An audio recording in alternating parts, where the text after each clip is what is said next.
नमस्कार, इंडियाल story channel में आपका स्वागत है।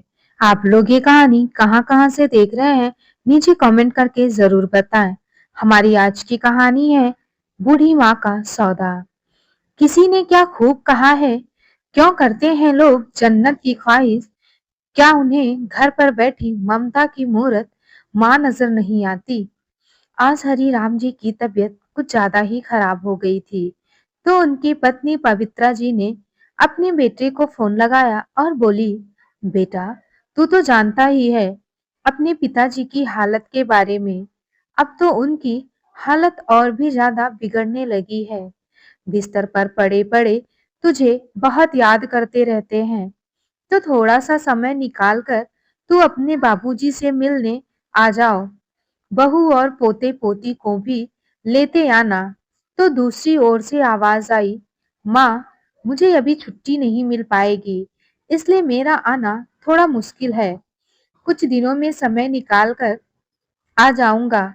बेटे का कोरा सा जवाब पाकर पवित्रा जी थोड़ी निराश हो गई। सोचने लगी, बचपन में तेरी जरा सी भी तबीयत खराब हो जाती थी तो तेरे पिताजी अपना दुकान बंद करके तुरंत अस्पताल ले जाने के लिए चले आते थे। और एक तुम हो कि इतनी गंभीर हालत में भी तुम्हें अपने पिता की हालत समझ में नहीं आ रही है। यह सब सोचते हुए पवित्रा जी हरिराम जी को बस निहारे ही जा रही थी। हरिराम जी के चेहरे पर भी निराशा के भाव दिखने लगे। उनकी आंखों से आंसू निकलने लगे। 75 वर्षीय हरिराम जी को वीरेन हेमरेज जैसी बीमारी से पीड़ित हैं। बिस्तर पर पड़े हुए अपने जीवन के चंद दिनों को वह जैसे तैसे काट रहे हैं। पवित्रा जी और हरिराम जी अपने बेटे और बहू से दूर अपने गांव के मकान में रहते हैं।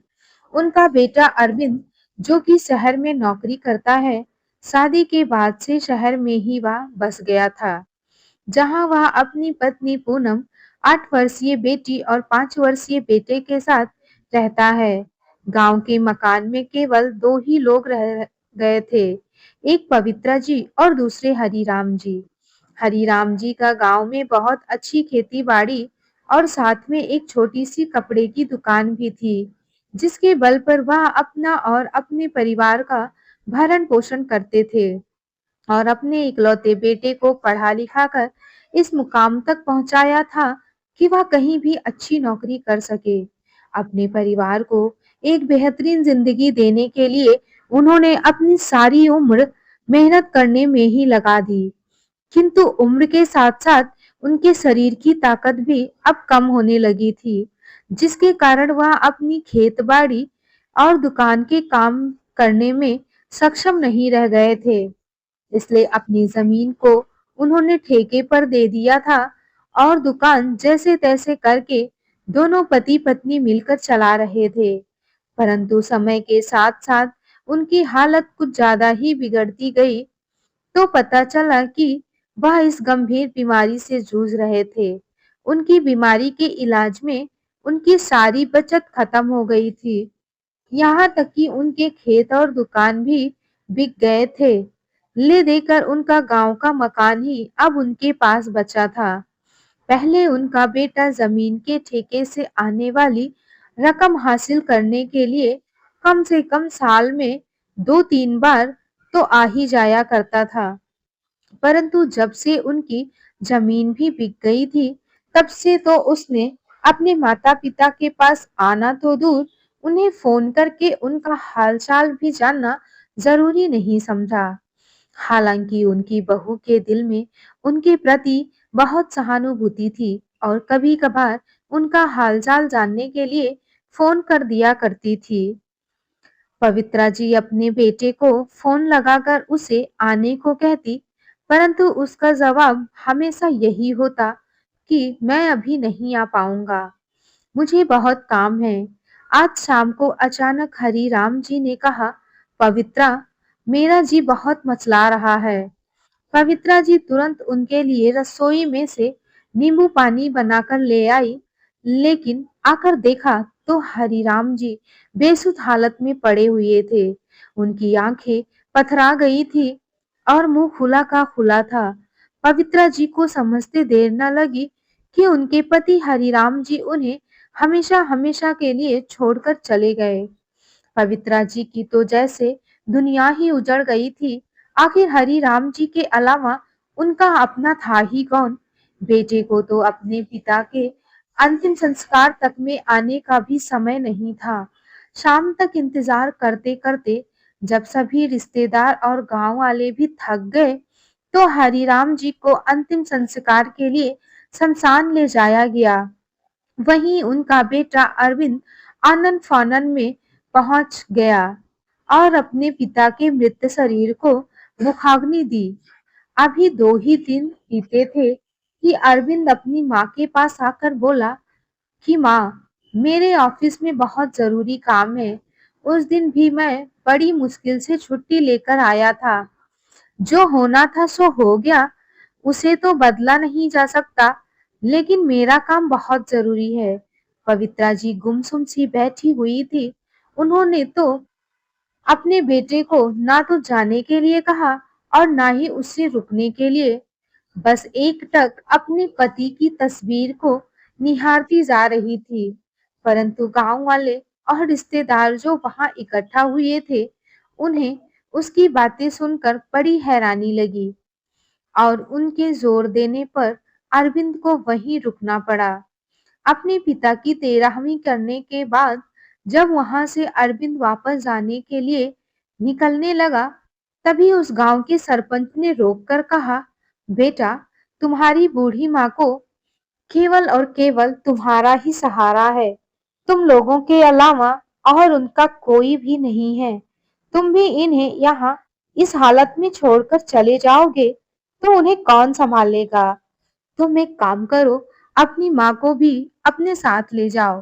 तुम लोगों के साथ रहेंगी तो कम से कम उनका समय कट जाएगा। यहाँ अकेले तो घर भी उन्हें काटने को दौड़ेगा। गांव के सरपंच की बात पवित्रा जी की बहू पूनम को भी अच्छा लगा, परंतु वह अपने पति के स्वभाव को अच्छी तरह से जानती थी, जिस कारण वह कुछ कह नहीं पाती थी। सरपंच की बात सुनकर अरविंद बोला, लेकिन गांव की हवा पानी माँ के लिए ज्यादा अच्छी है। फिर शहर में मेरा इतना बड़ा घर तो नहीं है कि मैं माँ को भी अपने साथ रख पाऊं। तभी सरपंच जी बोले, बेटा, तुम शायद नहीं जानते कि तुम्हारी माँ ने अपने जीवन में क्या खो दिया है। तुम्हारे बाबूजी इस उम्र में भी तुम्हारी माँ का पूरा ख्याल रखते थे। अब जब इस उम्र में उन्हें तुम्हारी सबसे ज्यादा जरूरत है, तो तुम ही अपनी माँ को साथ नहीं ले जाना चाहते। ठीक है, यदि तुम्हें अपनी माँ को अपने साथ रखने से ऐतराज है, तो यहाँ ग्राम पंचायत उनकी देखभाल कर लेगी, लेकिन फिर उसके बाद मैं तुम्हें तुम्हारे पिता की गांव के मकान को छूने तक भी नहीं दूंगा। सरपंच की यह बात सुनकर अरविंद थोड़ा घबरा गया और अपनी माँ को अपने साथ ले जाने के लिए जैसे तैसे राजी हो गया। पवित्रा जी एक बहुत बड़ी शारीरिक और मानसिक पीड़ा दोनों से गुजर रही थी, इसलिए उनकी बहू उनकी देखभाल करना चाहती थी, लेकिन उनके बेटे को इस बात से कोई मतलब नहीं था। वह तो केवल सरपंच द्वारा घर ना देने की बात पर राजी होकर अपनी माँ को अपने साथ ले गया था। अरविंद एक बेहद निकम्मा और लालची इंसान था, जो रिश्तों में भी अपना मतलब और स्वार्थ ही ढूंढता था। उसकी यही बात उसकी पत्नी पूनम को भी बिल्कुल पसंद नहीं थी। वह जैसे तैसे अपनी माँ को अपने घर में तो लेकर आया, लेकिन कुछ ही दिनों में उसकी माँ उसकी आंखों में कांटे की तरह चुभने लगी थी, जो कि उसकी पत्नी उसके बिल्कुल खिलाफ थी। वह एक औरत के दुख को भली भांति समझ रही थी, क्योंकि वह खुद भी एक औरत थी। तो वह जानती थी कि यदि किसी औरत का सहारा उसका सुहाग उजड़ जाए तो उस पर क्या बीतेगी, और वह भी ऐसी हालत में जब वह इंसान उसका इकलौता सहारा हो। परंतु अच्छी तरह से जानती थी कि उसका पति कितना लालची व्यक्ति है और पैसों के लिए किसी भी हद को पार कर सकता है। इसलिए उसे चुप रहना ही सही लगा। पवित्रा जी को बेटे के पास आए हुए पूरे 2 महीने हो गए थे और जब अरविंद ने पूरे महीने के खर्चे का हिसाब लगाया तो उसके तो होश ही उड़ गए। बिजली के बिल को लेकर चिल्लाता हुआ आया और बोला, पूनम, आखिर तुम पूरा दिन करती ही घर क्या हो घर में? अगर एसी लगवाया है तो क्या सारा दिन उसकी हवा ही खाती रहती हो? जो इतना बिल आ गया है और राशन पर भी इतना खर्च होने लगा है। पूरी 5,000 ज्यादा खर्च हुई है इस बार। तभी पूनम बोली, इतनी जोर जोर से क्यों चिल्ला रहे हो? अरे माँ जी गांव से आई हैं, तो ऐसे में 5,000 का खर्च बढ़ भी गया तो कौन सा आसमान टूट पड़ा है? इतनी कंजूसी अच्छी बात तो नहीं। और फिर इसमें से 2,000 रुपए तो गांव आने जाने में के किराए में ही खर्च हुए थे। सुनिए जी, वह आपकी माँ है और अब वह हमारे साथ हैं, तो हमें उनकी जरूरत का पूरा ध्यान रखना चाहिए। और आप हैं कि अपने थोड़े से पैसे खर्च हो जाने पर आसमान सर पर उठा लेते हैं। पवित्रा जी यह सारी बातें सुन रही थी। उनकी मानसिक स्थिति जो पहले ही खराब हो चुकी थी, ऊपर से उनके बेटे की ऐसी बातें उनके स्वास्थ्य पर भी बुरा असर डाल रही थी। बढ़ते खर्चों को लेकर पूनम से झगड़ा करना अरविंद का रोज का काम था, जिसका परिणाम यह हुआ कि पवित्रा जी की तबीयत दिन पर दिन बिगड़ती जा रही थी। इन दिनों पूनम अपनी सास का पूरा ध्यान रखती थी, परंतु अरविंद को केवल और केवल अपने पैसों की ही पड़ी थी। अपनी सासू माँ की बिगड़ी तबीयत को देखते हुए एक दिन पूनम ने अपने पति से कहा कि माँ जी को डॉक्टर के पास दिखाना है। मन में सोचकर अरविंद अपनी माँ को डॉक्टर के पास तो ले गया और दवाई दिलवाकर घर पहुंचा तो दवाइयों को अपनी माँ के मुंह पर फेंकते हुए गुस्से में चिल्लाने लगा, पूनम, कहाँ हो तुम? बस अब बहुत ज्यादा हो गया। मैं इससे ज्यादा बोझ नहीं रख सकता। अब मेरी बस की बात नहीं है, इसलिए मैं इन्हें कहीं छोड़ने जा रहा हूँ। इतना कहने की देर थी कि पूनम अपने कमरे से दौड़ते हुए बाहर आई और कहीं छोड़कर आ रहे हैं? क्या मतलब? कहाँ छोड़कर आएंगे और वो भी किसके पास? पूनम, मुझे वह सब नहीं मालूम। बस मैं इतना जानता हूँ कि अब मुझसे और बर्दाश्त नहीं हो सकता। हर चीज की एक हद होती है। क्या तुम्हें भी है कि माँ की दवाइयाँ कितनी महंगी आई है? अरे इतने में तो हमारा पूरे महीने का खर्चा निकल आए। ऐसे ही खर्च करता रहा तो मैं तो सड़क पर आ जाऊंगा। इससे तो अच्छा है कि माँ को ही कहीं छोड़ आता हूँ।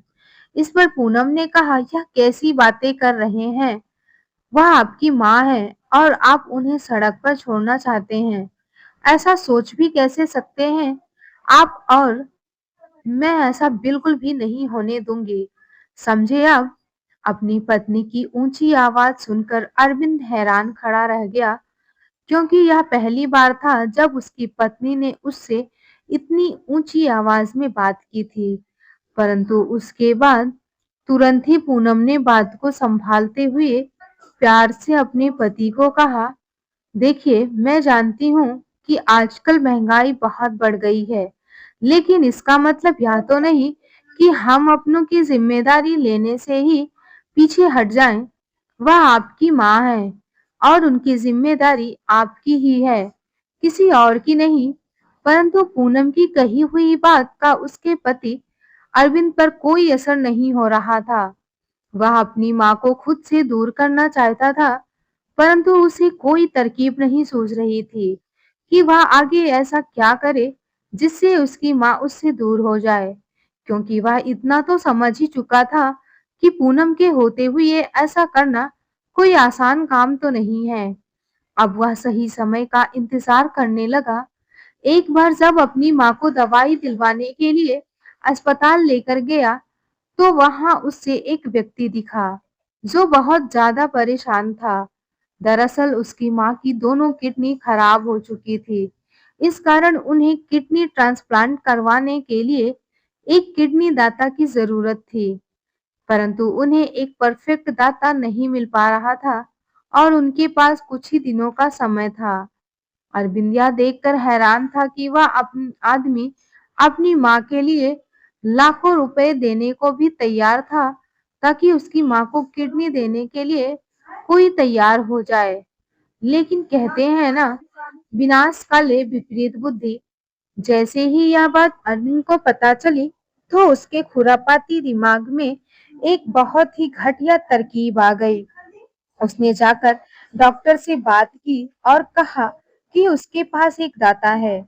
उसने डॉक्टर से अपनी माँ के बारे में बात की, परंतु डॉक्टर ने कहा कि इस उम्र में माँ जी की किडनी निकालने से उनकी सेहत पर बहुत ज्यादा बुरा असर पड़ेगा। इसलिए डॉक्टर ने उसकी बात नहीं मानी। तो अरविंद ने डॉक्टर को किडनी के बदले मिलने वाले पैसों में से कुछ हिस्सा देने की पेशकश की, और यह भी मालूम था कि वह आदमी अपनी माँ की जान बचाने के लिए दाता को मुंहमांगी कीमत देने को भी तैयार है। तो डॉक्टर ने भी लालच में आकर हाँ कर दी। उधर पवित्रा जी अपनी बीमारी के कारण पहले ही जांच के लिए जा चुकी थी। इसलिए अरविंद अपनी माँ को डॉक्टर की निगरानी में अस्पताल में ही छोड़कर चला गया, ताकि किडनी ट्रांसप्लांट से पहले जो भी चेकअप करवाना चाहते हैं वह आसानी से कर लें। लेकिन डॉक्टर ने भी कहा था कि हम ऐसे ही किसी की किडनी निकाल कर किसी दूसरे में ट्रांसप्लांट नहीं कर सकते। उसके लिए बहुत से चेकअप करने होते हैं, और जब सारी रिपोर्ट देख ली जाएगी, तभी पता चलेगा कि वह सही दाता है भी या नहीं। इसलिए अरविंद अपनी माँ को वहीं अस्पताल में छोड़कर चला गया। जैसे ही वह घर पहुंचा, तो पूनम माँ जी के बारे में पूछने लगी, परंतु पूनम ने देखा कि उसका पति अरविंद उससे नजरें चुरा रहा था। काफी देर तो वह चुप रहा, परंतु पूनम ने कई बार पूछा, तो उसने कहा कि जब मैं माँ जी को दवाई दिलवाकर ला रहा था, तब माँ जी अचानक सड़क की दूसरी ओर चली गई। जब मैं उनके पीछे जाने लगा, तो सड़क पर गाड़ियां आ गई और न जाने माँ जी कहाँ चली गई। पूनम को यह सुनकर बहुत अजीब लगा कि आपकी उपस्थिति में माँ जी अचानक कहीं चली गई और आप यहाँ आराम से बैठे हुए हैं। तो अरविंद बोला, तो मैं क्या करता? तुम्हें भी मालूम है कि 24 घंटे से पहले कोई भी पुलिस कोई कार्रवाई नहीं करता। ऐसे में मैं क्या करता? मैंने उन्हें काफी ढूंढता रहा, पर वह नहीं मिली। अब तुम ही बताओ, मुझे क्या करना चाहिए था? पूनम उस समय तो चुप हो गई, परंतु यह बात तो मानने को तैयार नहीं थी कि माँ जी अपने आप कहीं चली गई। इसलिए वह खुद ही अपनी सासू माँ को ढूंढने के लिए निकल पड़ी। पर सुबह से रात हो गई और पवित्रा जी का कोई अता पता नहीं था। अब पूनम 24 घंटे होने का इंतजार करने लगी, लेकिन जैसे ही अगली सुबह हुई, पूनम यह देखकर हैरान थी कि अरविंद जल्दी जल्दी नहा धोकर तैयार हो गया और घर से जल्दबाजी में निकल गया। अरविंद ने अस्पताल में जाकर डॉक्टर से बातचीत की, और जब इस डॉक्टर ने बताया कि पवित्रा जी उस व्यक्ति की माँ के लिए एक परफेक्ट दाता है, तो अरविंद खुशी से उछलने लगा। उसे ऐसा लगा जैसे उसकी तो लॉटरी लग गई हो। उसकी आंखों में ढेर सारे पैसे की तस्वीर नाचने लगी। डॉक्टर ने उसे बताया कि वह आदमी किडनी के लिए 25 लाख रुपए देने को तैयार है। तो अरविंद को भी यह सुनकर और भी लालच आ गया, और उसने डॉक्टर के सामने एक बात पूरी तरह से स्पष्ट करते हुए कहा कि वह अपनी माँ की जान को केवल कुछ लाख रुपए के लिए तो दांव पर नहीं लगा सकता। आखिर माँ के प्यार को कोई इतनी कम कीमत में कैसे आंक सकता है? अरविंद ने सोचा, पैसे इकट्ठा करने का इससे अच्छा मौका फिर कभी नहीं मिलेगा। इसने उसने लालच में आकर अपनी माँ की किडनी के लिए पूरे 50 लाख रुपए की मांग की, और मन में सोचने लगा कि बस मुझे 50 लाख रुपए मिल जाए, फिर यह लोग चाहे माँ की किडनी निकालें या आंखें, मुझे इससे कोई फर्क नहीं पड़ता। उस अमीर व्यक्ति ने 50 लाख रुपए देने के लिए भी हाँ कर दी। उधर पूनम तेजी से लगातार अपनी पति अरविंद की तरफ ही जा रही थी, क्योंकि अरविंद सुबह-सुबह इतनी जल्दी में निकला था। वो जानती थी कि यह कोई सामान्य घटना नहीं है। इसके पीछे जरूर कोई न कोई राज है। अपने पति के जाने के तुरंत बाद ही वह अपनी सास की फोटो को लेकर पुलिस स्टेशन में चली गई और उन्हें वहां जाकर पुलिस को पूरी बात बताई। परंतु कांस्टेबल ने कहा कि 24 घंटे से पहले कुछ नहीं किया जा सकता। लेकिन जैसे ही पूनम ने इंस्पेक्टर को सारी बात बताई, तो उस समय इंस्पेक्टर ने नोटिस किया कि इस हिसाब से तो 24 घंटे हो चुके हैं। फिर शिकायत दर्ज करवाने के बाद वह पुलिस को लेकर अस्पताल के लिए निकली, जहां उसकी सासू मां पवित्रा जी का इलाज चल रहा था। उधर अरविंद तो पैसे के लालच में अंधा हो चुका था। उसके मन में केवल यही विचार चल रहा था कि एक बार ढेर सारा पैसा मिल जाए तो यहाँ से कहीं दूर चला जाऊंगा और पूनम को भी कोई न कोई झूठ बोल दूंगा। पवित्रा जी कल से ही नशे की हालत में थी, क्योंकि उन्हें नशीला इंजेक्शन दिया गया था ताकि वह इस बात का विरोध ना करें। अब उन्हें ऑपरेशन थिएटर में ले जाया जा रहा था कि तभी अस्पताल में पूनम कुछ पुलिस वालों के साथ पहुंच गई और फिर वहां गई जहां उसकी सासू मां की दवाई मिलती थी। लेकिन वहां पर कोई नहीं था। डॉक्टर भी छुट्टी पर था। पूनम ने वहीं बैठी हुई एक नर्स से डॉक्टर के बारे में पता किया, तो नर्स ने बताया कि डॉक्टर तो कई दिनों से छुट्टी पर हैं। फिर पूनम ने अपनी सास का फोटो दिखाकर नर्स से उसके बारे में पूछा, तो नर्स ने कहा, जी हाँ, यह औरत तो यहाँ दवाई लेने के लिए आई थी। उनके साथ एक आदमी भी था। वह कुछ देर के लिए यहाँ रुके भी थे, परंतु बाद में फिर दूसरे डॉक्टर से मिलने के लिए चला गया था। लेकिन उसके बाद मुझे नहीं मालूम कि वह आदमी औरत कहाँ गए, क्योंकि मेरी छुट्टी का समय हो चुका था।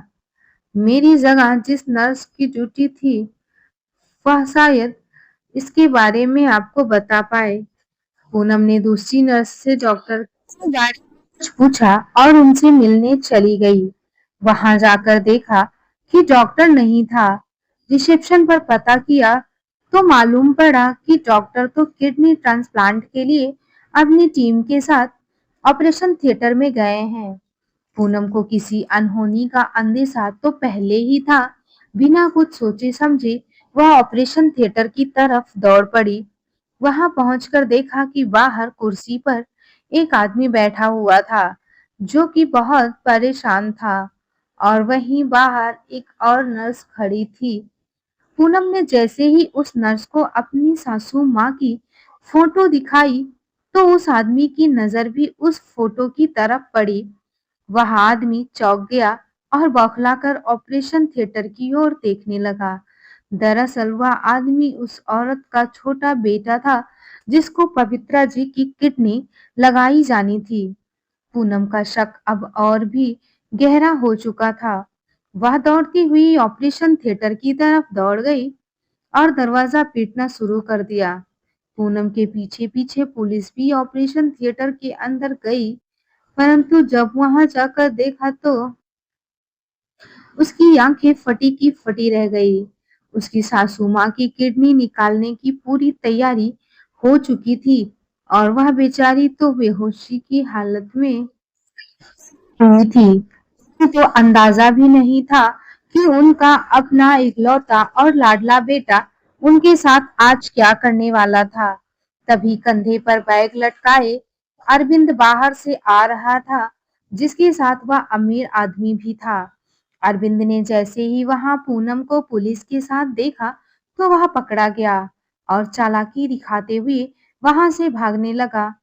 लेकिन जब उसकी और चालाकी नहीं चलने वाली थी, पुलिस वालों ने उसे वहीं दबोच लिया और उसे अपने साथ ले गए। साथ ही ऑपरेशन करने वाले डॉक्टर और उस अमीर व्यक्ति को भी अपने साथ लेकर गए। थाने में ले जाकर जब अरविंद की अच्छी तरह से मरम्मत की गई, तब उसने सारा सच बता दिया कि कैसे उस लालची इंसान ने केवल और केवल पैसे की खातिर अपनी जन्म देने वाली माँ का भी सौदा कर दिया था। पूछताछ के बाद पता चला कि उस अमीर व्यक्ति का उस मामले में कोई दोष नहीं था, क्योंकि उसे तो यह तक नहीं मालूम था कि इस विषय में दाता की अपनी रजामंदी नहीं थी, क्योंकि डॉक्टर ने उसे पूरी तरह से अपने विश्वास में लिया था। उधर पूनम अपनी सासू माँ को वहां से बाहर लेकर आई और उनके होश में आने तक का इंतजार करने लगी। जैसे ही पवित्रा जी को होश आया तो पूनम उनके गले लगकर रोने लगी। पवित्रा जी अभी तक पूरी तरह से ठीक नहीं हुई थी, लेकिन वह इतना समझ पा रही थी कि उनकी बहू बहुत दुखी है और उसे चुप कराते हुए कहने लगी, बेटी चुप हो जाओ, सब कुछ ठीक हो जाएगा, भगवान पर भरोसा रखो। पूनम अपनी सास को लेकर अपने घर वापस चली आई और उनका अच्छे से ख्याल रखने लगी। अब उनकी हालत में कुछ सुधार होने लगा, परंतु रह रहकर उनके मन में एक ही ख्याल आ रहा था कि उनका बेटा अरविंद कहाँ है। जब पवित्रा जी ने अपने बेटे के बारे में पूछा तो पूनम अब उनसे वह सब बातें छुपा नहीं पाई। अस्पताल में उसकी सारी घटना उन्हें बता दी। पवित्रा जी यह सब बातें जानकर बहुत हैरान हुई और सोचने लगी कि क्या कमी थी मेरी परवरिश में, जो मेरा बेटा इस रास्ते पर चल पड़ा। और अपनी बहू की ओर देखी तो मन में कुछ तसल्ली भी रहती। अरविंद को 5 साल की सजा सुनाई गई थी और वहीं डॉक्टर को सजा के साथ साथ सस्पेंड भी कर दिया गया था। समय बीतने के साथ साथ शांत और सुखद माहौल मिलने के कारण पवित्रा जी का स्वास्थ्य भी अब अच्छा होने लगा था। उधर पूनम ने घर में रहते हुए यही ऑनलाइन जॉब शुरू कर देती है, जिससे उसके घर का खर्चा निकल सके, क्योंकि वह अपनी सास को इस हालत में छोड़कर नहीं जाना चाहती थी। देखते ही देखते अब पवित्रा जी बिल्कुल ठीक हो गई थी।